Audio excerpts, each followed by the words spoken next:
Alright, what's good everyone? Welcome back to another video.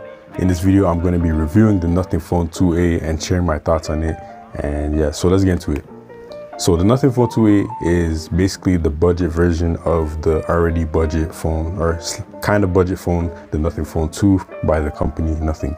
And it's a really good phone. Like right off the bat, like I can just tell you it's a really, really good device, especially for the price that you can get it at. I think it does a lot of things better than many phones that you could pay $300 for, especially even in Canada. Like I would rather get a Nothing Phone 2A over the Galaxy A series phones, the A51, A52, 55, whatever. Any A phone, I would probably just get a Nothing Phone 2A because one, it has this cool design. Everybody knows this transparent design and it just looks so iconic and cool. Two, it has the glyph lights, which are actually functional, and I enjoy using them. I think the glyph lights add a different dynamic to the smartphone experience, especially when you want to disconnect but still be slightly aware. I'll talk about that a little bit more later on in the video. And then three, it also just has really good battery life. You know, it's a big 6.8-inch display and it has a 120 hertz display as well, which is really nice, but it still has amazing battery life. It's not the brightest screen, it doesn't have the highest nittage, but you know, it gets the job done even outside in the daytime. I have no issues with like struggling to see what's on the screen, stuff like that. It's not as bright as the flagships, but it's a really good screen. But what makes this phone really special is actually the software. So a lot of people prefer, you know, Google Pixel software because it's very stock, and a lot of people think like Pixel software is just good because of not having any bloatware and extra apps and things like that. It's made straight from Google. Nothing OS is pretty close to Google's software. It's very straightforward, very easy to use, simplistic, and things like that. However, I think it has a couple useful features. Like Nothing continues to add to this software, and then it just also has a cool aesthetic. Like look at this, always on display. I think that's really cool because it's pretty simple, but at the same time it has character and it has its own style and vibe that I appreciate personally. And on top of that, outside of just the aesthetic and how it looks, these things are actually functional. On the lock screen, I have a bunch of different widgets that you can set up on Nothing OS. So I have like my flashlight, I have the glyph controls, and then the glyph timer. So a glyph timer is basically you turn it on and then you can put your phone down and then the timer will go down. And as the timer is going down, you will see the progress on this little light bar right here. The light bar will go down slowly with the timer. So that's pretty cool functionality. And then, you know, I have do not disturb, and then, you know, photo gallery. So you can put a bunch of different widgets on your lock screen and it will show up on your always on display as well, which is cool. So yeah, Nothing OS is just filled with a bunch of little cool features. They look nice, but they're also very functional and useful in my opinion. You have the basic shortcuts at the bottom of the lock screen. So I have, you know, quickly go to video in my camera. Opening up the phone, it's, like I said, very stock. Like when you first get the phone, you'll have a Google search bar at the bottom, but unlike Pixel phones, you can actually remove the Google search bar and then you have the whole screen. You can adjust the grid of the screen to allow more apps on it as well. And then there's different things that you can do in the software. For example, this is one app, this is Samsung Smart Things, and I made it large on my home screen, but you can actually make it small and you can quickly look at the different widgets that are connected to that app. So it's pretty cool. And then you also have the same things that I just showed on the lock screen. You have the different shortcuts. So you can create many different shortcuts in a few different sizes. So if I go to quick settings, there's 3 different size options. And when you choose one of them, you place it on your home screen, and then you can choose between so many different options for a lot of different functions on your phone. So like Wi-Fi, Bluetooth, hotspot, device controls, and Google Home, screencast, like a lot of different things. So you got a lot of customization. And it's quick too, because it's on the home screen. So that means like this is a focus mode I have where it limits certain apps. I can just boom, go into focus mode. A lot of apps that are distracting are limited and I can just work, you know, without being distracted. So that's really cool. I got extra dim here and just some other things. So customizing your home screen is really nice. And the aesthetic is also very appealing to me personally.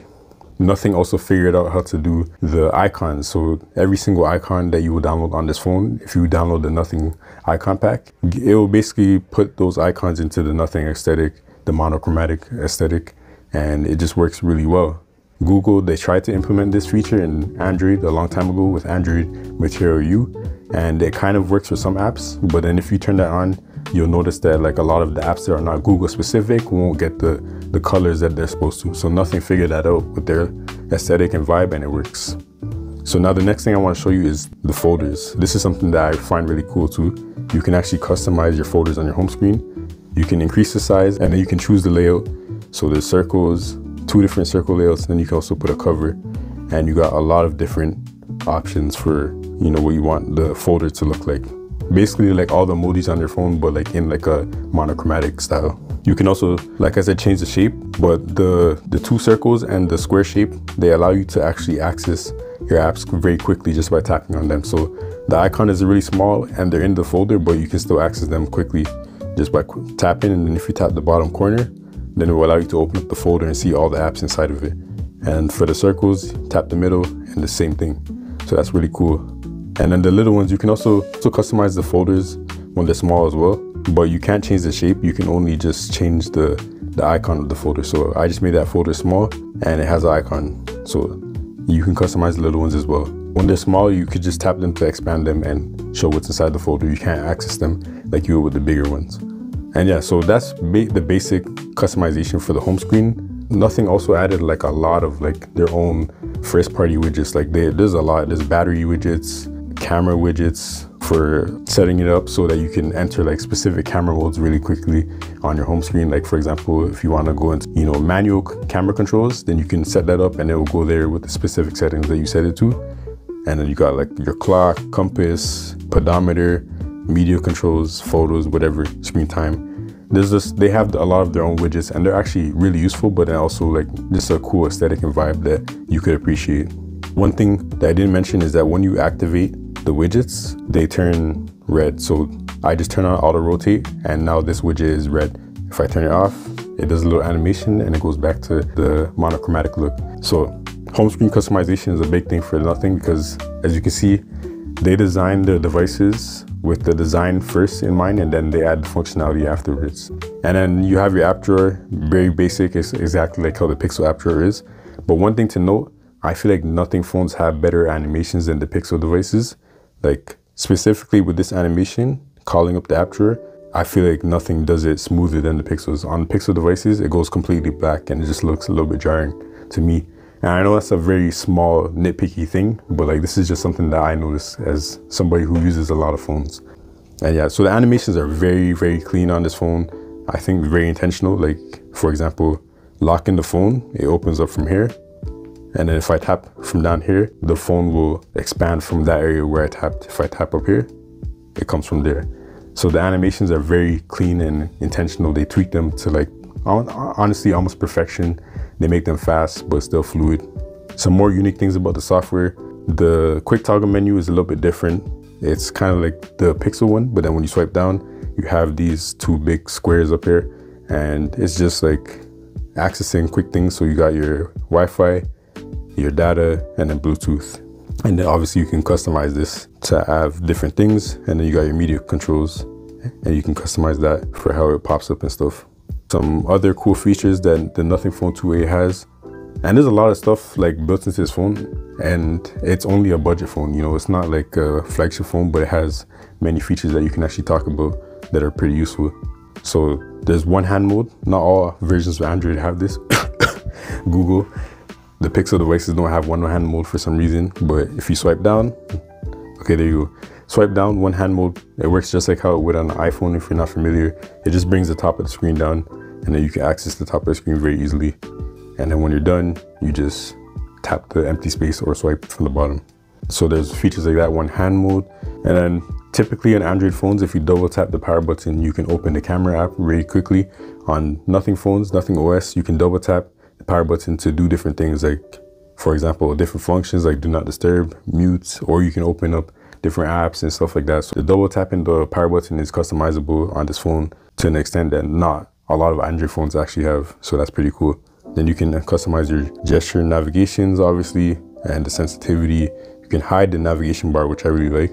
I think only Samsung does that. Samsung is the only other software that allows you to hide the navigation bar. And then let me get to the star of the show. So this is a budget phone, like I said, but they did not hold back with the glyph lights. There are only 3 sections with the glyph lights.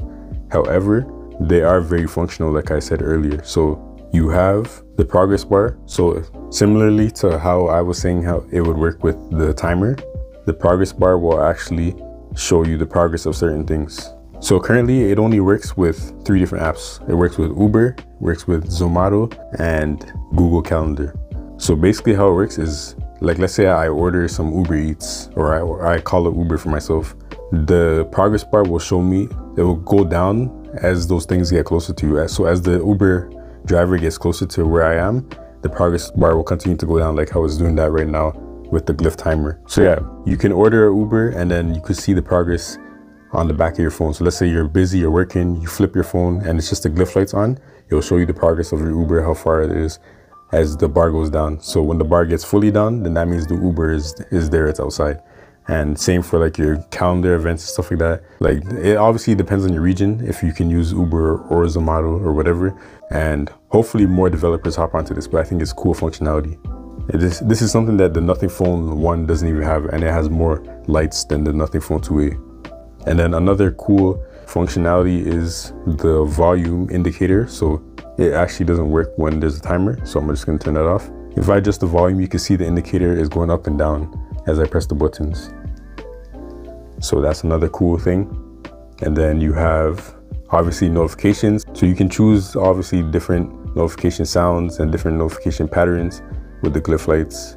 But one cool thing is you can actually create your own glyph patterns and sounds with the glyph composer. This is something that Nothing added a while ago, and it's actually really sick. So you have like a kind of like a beat making thing, and you can record and create your own ringtones with the patterns working alongside that, and it's really cool.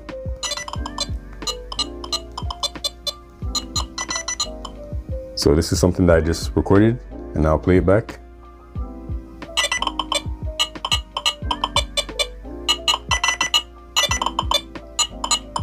Yeah.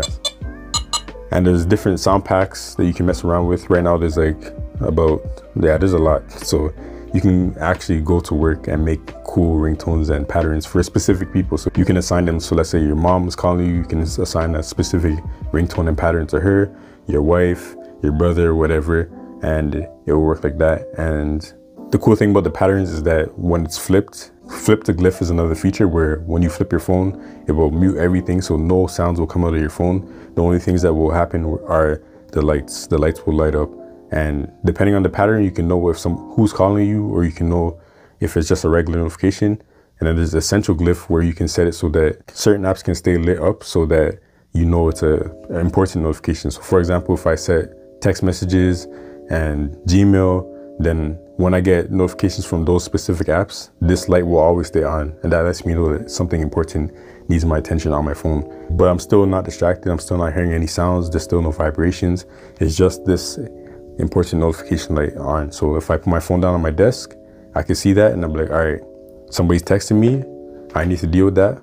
But now that I know it's a text, I don't have to deal with it necessarily right in the moment. I know what to expect, type of thing. So you can use that to stay connected but still disconnected at the same time.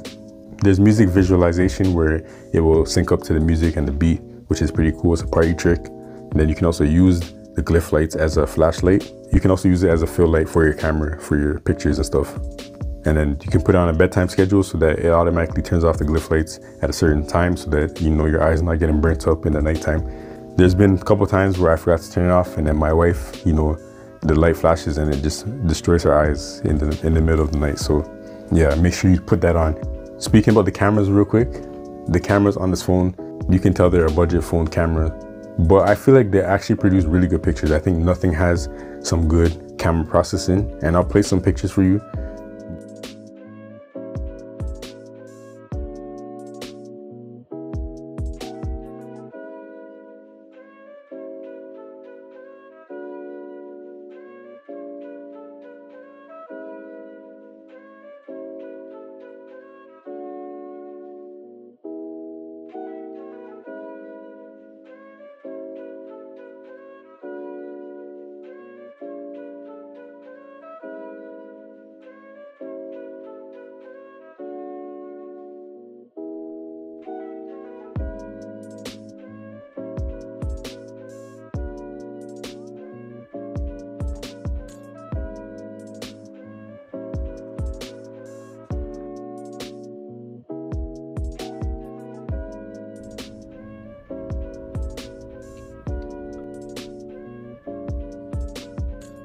but I think Nothing has really good camera processing. I think the quality is decent for what you're paying for. 250 megapixel cameras, ultra wide and the wide angle camera.